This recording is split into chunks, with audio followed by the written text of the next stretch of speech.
All right, hello everybody, and welcome to Mechabellum. Today we're going to be looking at a replay. I versed an opponent, Ryan Gosling's left toe, who played a very aggressive and interesting game, and it was on me to try and counterplay that. So I'm going to go ahead and talk about the things that I did in order to win. You can see my opponent, he's already putting his units very far up. He's got long range on his fangs on round one. He's got this super aggressive positioning. Note that I am elite specialist while my opponent is giant specialist. So we're expecting giants in the long run here. Always something to keep an eye out for. And positionally here, I'm expecting something a little bit more traditional. I like to keep my snipers in a bit of a line here. Probably not the best idea to have them in a perfect line, but I find around this range they don't end up getting counter-sniped too often. I spend my extra 100 on a shield on this first round, and just because it hosted my arc light, and I really felt like I needed to keep that arc light safe since my Mustangs aren't really the best chaff to get in front of it. And yeah, so that ended up working out pretty well. On this first round, you can see that the snipers did fantastic work dealing with all of the tanks, and the arc light did a pretty good job with everything else. One thing that I'm noticing in this game for round 2 here, let's go ahead and take a look at the cards. I grabbed Missile Strike here right away. Missile Strike is pretty good, especially since my opponent's units are so stacked. I was pretty happy with that. And you can see that my flanks are fairly exposed. This is something that I probably should have taken care of immediately. I'm going into steel balls because that just makes a lot of sense into the tanks.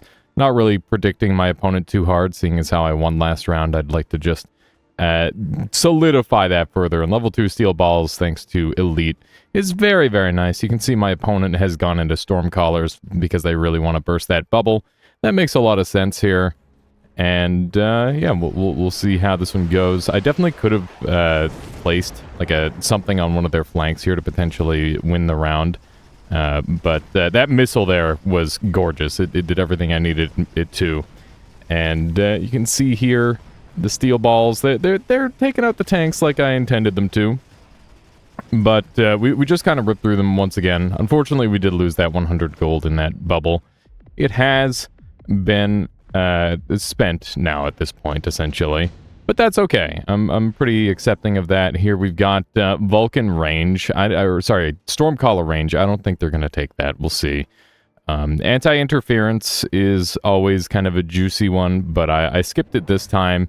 We're going to go for some more steel balls. I really think that if my opponent went hackers here, that I probably would have been in a lot of trouble. But I guess with the anti-interference, maybe it wasn't something that crossed their mind. But yeah, just getting some more steel balls out seems pretty good to me. So we're doing that, and I also am feeling the need for a little bit of chaff. So I'm grabbing some. Oh yeah, these ones are flankers. I forgot. I grabbed those guys to flank because last turn I realized, they didn't really do anything to cover their corners. So yeah, we're going to put both of these crawlers in the corners, kind of preemptively set up for the future here. And I'm also placing a missile down this turn.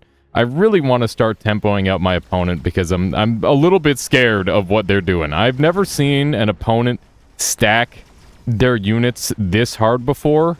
And I struggle mightily against Stormcallers, I'll be honest. They get me all the time. So any little advantage that I can take here, I will take. You can see that by the time these crawlers got to the tower, I had pretty much already won the round. But yeah, it was like relatively close. Things definitely could have gone a little bit better for me there. But you know, we're still we've got the advantage, and we're elite specialists. We've got like a really juicy amount of health. We've got some nice options here. I immediately grabbed tech spec because it's just fantastic. Skill specialists can do some crazy stuff too. And enhancement module is very strong if you want to do like weird economy plays. But I find I end up not using it too much. My opponent springs the double giants on me here. Of course, I don't know what's about to hit me. This is where I really need to start thinking about what to do. This is such a crazy play because, you know, they've got a ton of units defended by these shields. It's a clever setup. I think it's a little bit too vulnerable, unfortunately, to the correct attacks, which I will be demonstrating on a future round. But for now, you can see that they're placing down some missiles, and they even rapid resupplied this turn in order to make this play happen, getting the double fortress plus barrier. And at this point, I'm like, all right, fuck it, just throw some crawlers up front. I just need to stall a little bit, and I don't... this stops the storm callers from hitting my front line right away, and, you know, the tanks won't get through it that fast. They're unleveled, so I'm not too worried about that. We're going to use a mobile beacon here to try and, like, sneak around a little bit. I don't know if it'll work, but we'll see. Well, one could hope. And, yeah, we're even going to buy the attack enhancement here. Hopefully that'll end up being decent value. And I'm dropping another missile here. Keep in mind that I didn't know they were going to be having shields here, but, you know, it worked out well enough. And, oh wait, was that? Maybe I was going to know that they had shields there. Is this the first round with the Giants? I think it is, yeah. So you can see that both of our guys there on the corners got murdered. And we made some decent progress on the left. It went okay, but we do not have the sustained damage to deal with these fortresses right away. And my opponent is Giant Specialist, so that's just kind of scary stuff. It's very scary stuff. So we're taking a pretty meaty hit here, going down to 3,200. Looking like a supply specialist starting health, am I right? And, yeah, I'm not really sure here. Strike specialist is what I end up picking up. My opponent takes nothing. Once again, my flanks are still relatively exposed. These balls are kind of guarding this back corner, but honestly, it would suck to get them distracted. So I'm seeing this giant pile of units, and there's one thing on my mind. There's a single thing on my mind, and it is a final blitz. This is a really fun and dumb skill. Because I'm Elite Specialist, my Rhinos have doubled HP. So they've got 38,000 to the 53,000 of these fortresses, which is like, yeah, you know, it's a pretty good chunk. I should probably get the defense enhancement as well, so that way I can ramp up the damage even further. You can see my opponent is handling my flanks with these arc lights. And, yeah, I'm gonna have to find a way to deal with that. That's the main thing on their mind here. More anti-flank, and I'm trying to find an angle to distract these Stormcallers, maybe get a tower. That would be nice. But I'm thinking that with this combination, you know, I've got one turn. They're gonna deal with this, but this is going to explode the hell out of them. Here it comes. Oh, here it comes. Yeah, it's beautiful. They're all dead. Oh, I love the surprise boom rhino. It's so fun. Just getting one giant boom rhino turn. It's one of those things where, like, if my opponent had the right thing ready, like if he had a EMP already prepped or any of that sort of thing, he would have had to kind of predict it. I don't think he could have done much about that turn. I didn't win that heavily, though. We just don't have that many units to do a ton of damage. That's kind of a side effect of Elite Specialists, is you end up with less units a lot of the time, so you wear people down a lot slower. I'm eyeballing Nuke and Incendiary Bomb and Amplifying Core, but I end up going with Amplifying Core because I'm realizing that, you know, these Rhinos, they're going to be dealt with. I need some other heavy hitter to handle this. You can see they're going double hacker here, and I'm trying to see if I did the stupid thing, and I didn't leave enough room for my Rhinos. I should have had them like at least one square back, so I could have had these fangs in front, so that way it would distract the hackers for even a moment. But that's okay. The funny thing about boom rhinos is even if your opponent has them, they still go boom. So all I need to do is find some way to kill these rhinos as soon as they get hacked. so that way they still blow up on the army. And my answer here is Overlord. Right now, they've only got, like, some relatively low-level ranged fangs to deal with it. Nothing else. A level 2 Overlord with Amplifying Core is going to have a wonderful time here. I put the shield down in the hopes that it delays the hackers a little bit. I don't know if there's really too much purpose to it. I think that looking back at this play, I probably shouldn't have gone for that. But we're going to try a little flank here on the right to sneak past. By the way, at this point, I'm selling off my units. Getting rid of them because there's not really too much purpose. We got a nice boom on the right side because they actually leveled up their fortress. The left side was a bit of a dud, but our Overlord is going to end up doing a lot of work for us here, and we don't really have too many high-value units for them to steal. These steel balls actually were Gigabrain, and they sniped the turret. They completely ignored the middle combat and went after the Arclight. So they did some really fantastic work in this fight. The asymmetry of my setup is actually really coming into play here, even though I didn't put that much thought into it at the time, but you can see, once again, my opponent has rapid resupplied. So have I at this point, because I'm realizing that this is turning into a rather high-stakes race to get rid of my opponent's HP as fast as possible.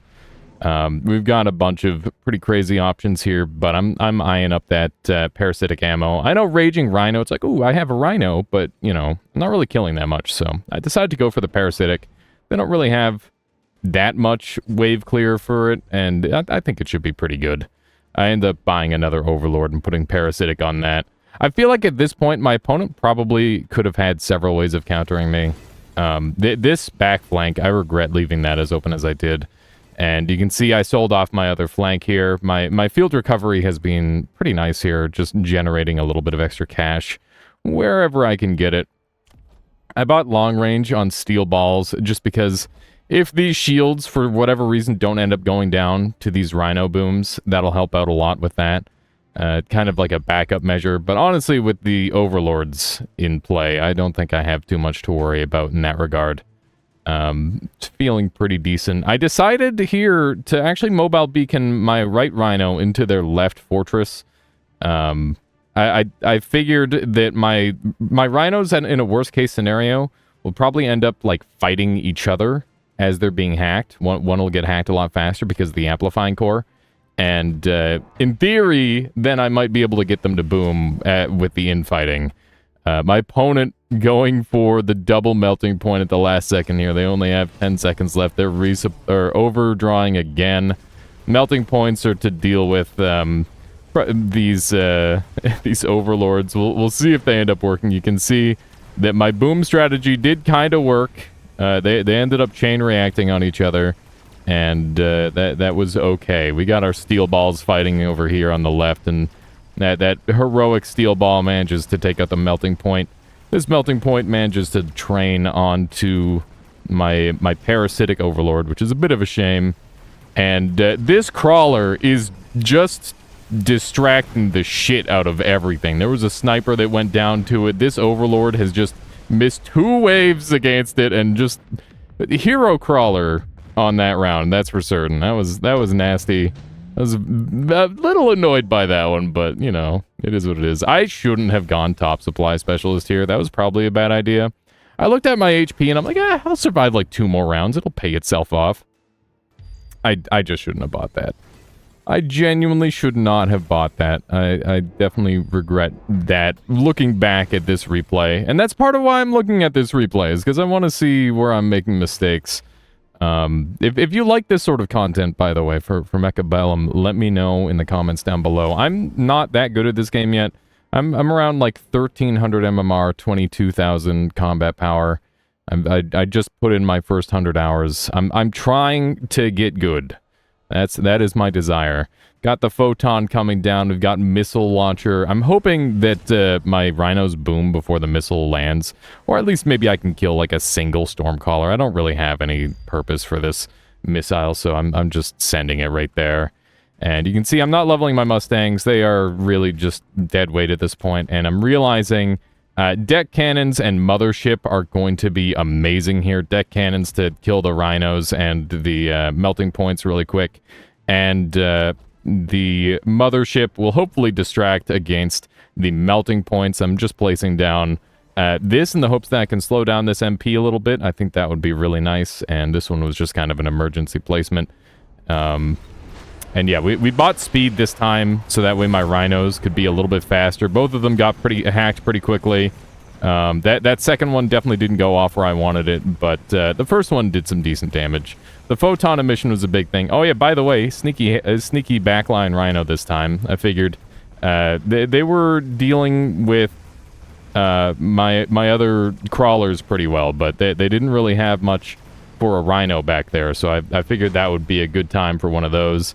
And as you can see, we have just completely clean sweeped the deck cannons from the Overlords. Did wonderful work. The Wasps tanked where they needed to. And that was a really fun game. It's refreshing to play against such a unique strategy, so thank you to Ryan Gosling's left toe for that match. And yeah, I hope you enjoyed this little episode of Mechabellum. If you want to see more of this, please make sure you let me know. And yeah, I stream this game a ton right now, so please come visit me at the stream. There's going to be a link in the description down below. Have a nice day.